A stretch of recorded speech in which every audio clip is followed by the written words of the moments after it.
Hey, what's up Aquamigos? How are you guys doing today? So just really quick, I'm just adding some water to the pool pond really quick, and then we're going to come over here and I'll talk about what we're going to do in today's video. So in last week's video, I mentioned that I was hoping to pour the cement in this week's video. It looks like that's not going to happen because I actually kind of missed a somewhat crucial part in last week's video, which was leveling the bender board. I didn't level the bender board. I just kind of like put it in. So over here I got the level out as well as this kind of long piece of wood that's going to help me out as well. Hold on guys, I need to make sure that I'm not overflowing over here. I gotta turn the water off in a second.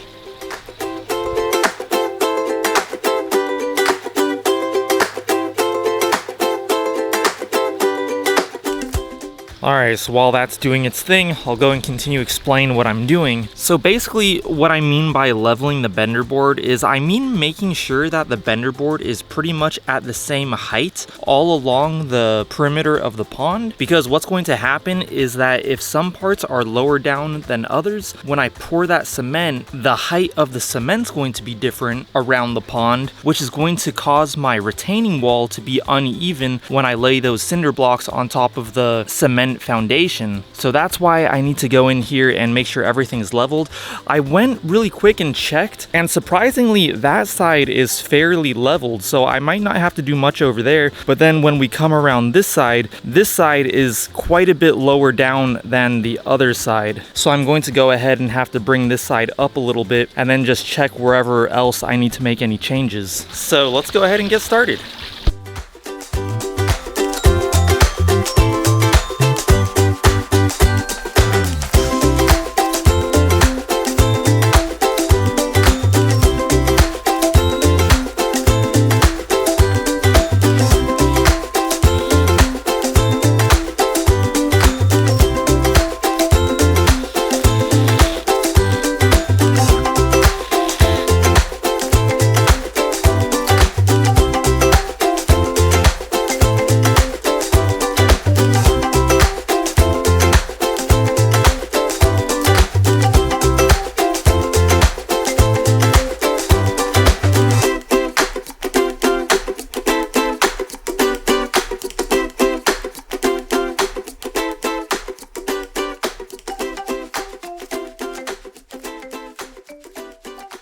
Okay guys, so I think I'm pretty much done with the leveling, but I'm kind of at the point where I'm sort of like second guessing myself now. I think what I'm gonna do is I'm just gonna go online and check out some videos and make sure that I did this right. I mean, just looking at it straight on with like the naked eye, it looks pretty level, and I went around with the leveler and it was kind of like level as I went around. For the most part, it wasn't like perfect, but hopefully that was good enough, and if it is, hopefully I'll be able to pour the cement next week. I'm not 100% sure. I'm not making any promises. And I'm thinking what I might do just to reinforce the bender board a little bit more is I might fill in this gap with dirt, like on the inside part of the bender board. I might just like chip this ground away to reinforce that bender board just to give it a little bit more stability. And then hopefully we should be ready for cement. Like I said, I'm just gonna do a little bit more research and make sure that I did everything right up until this point, and then we should be good to go. So yeah, sorry for the setback guys. I was really hoping to pour the cement today, but I think it's worth just like double checking and making sure that I'm doing everything correctly. Ooh, and by the way guys, while I have you guys here, let's go ahead and check on the fish tanks.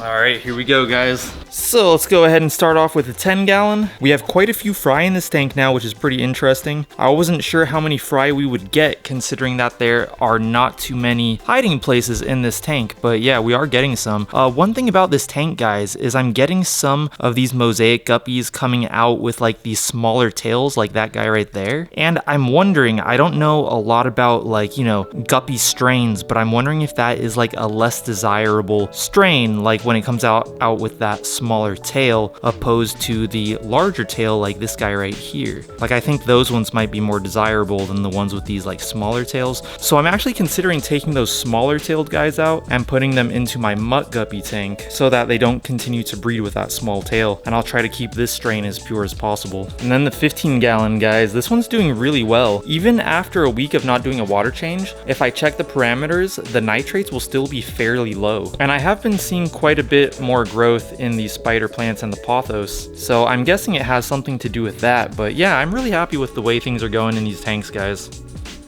And then we have the mini indoor guppy pond. The arrow plant is growing like mad. We've seen a lot of growth in this thing over just the past couple of weeks. And the guppies are all doing great. I'm on a really good water change schedule, guys. What I do is I top off the tanks and the guppy pond once a week, and I do a water change once a week as well. And this regimen seems to be keeping my tanks in pretty good shape. And then of course, guys, the 20-gallon mutt guppy tank. These guys are all doing pretty good. These are a combination of fancy guppies and Endler hybrids. And yeah, they all seem to be doing really well. My plants are doing pretty well too. I remember like these crested java fern down here. These started off as like teeny tiny little plants, and now they've grown quite a bit. So yeah, guys, I was really hoping to get more done today, but it just wasn't the case. Hopefully things pick up with this pond build pretty soon. Once I get this retaining wall built, I think it should be smooth sailing from there. And of course, guys, as usual, I have one shout out for this video. I have a shout out for Hitit Y Yan. I'm sorry if I pronounced your name incorrectly, but thank you so much for being an Aquamigo. I really appreciate it. If any of you guys watching this video would like a shout out in my next pond video, all you have to do is go down to the comments below and comment I am an Aquamigo, and I'll shout you out in my next pond video. And if you did like this video, I would really appreciate it if you went down there and gave this video a like. That would help me out so much. If you would like to see more videos by me in the future, make sure to hit that subscribe button and also hit that bell notifications button. If you'd like to follow me on Instagram, I'll go ahead and put my handle right here. It's at YT_Tobias, and I'll talk to you guys in my next video. Peace.